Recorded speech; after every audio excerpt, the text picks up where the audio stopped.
5 பாட்டு அப்படின்னு சொல்லி சிச்சுவேஷன் ஒரு ஹோட்டல்லையோ அல்லது மியூசிக் டைரக்டருடைய அவர் ஆஃபீஸ்லேயோ இருந்தால் கூட நாங்கள் பேட்டா எல்லாத்துக்கும் கொடுத்துட்றோம்.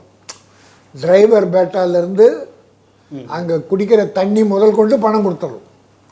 மியூசிக் டைரக்டர் 10 காசு செலவு கிடையாது, எல்லாம் எங்கள் பணம். அப்போது டியூன் போடுறாரு, சிச்சுவேஷன் டைரக்டர் சொல்லுவார், எங்கள் கதைக்கு இது சிச்சுவேஷன், இதுக்கு பாட்டு வேணும். அப்போது டைரக்டர் ஒரு 4 டியூன் சொல்லுவார். 4 டியூனும் பிடிக்கலாம், டைரக்டர் என்ன பண்ணுவார், இல்லை சார் இன்னொன்று சார் அப்படின்னு 10 டியூன் கூட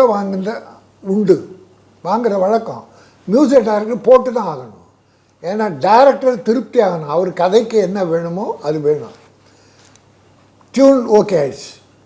இப்போ ரெக்கார்டிங் போகும்போது யார் பாட்டு எழுத வைக்கலாம், வைரமுத்து கூப்பிடுங்க.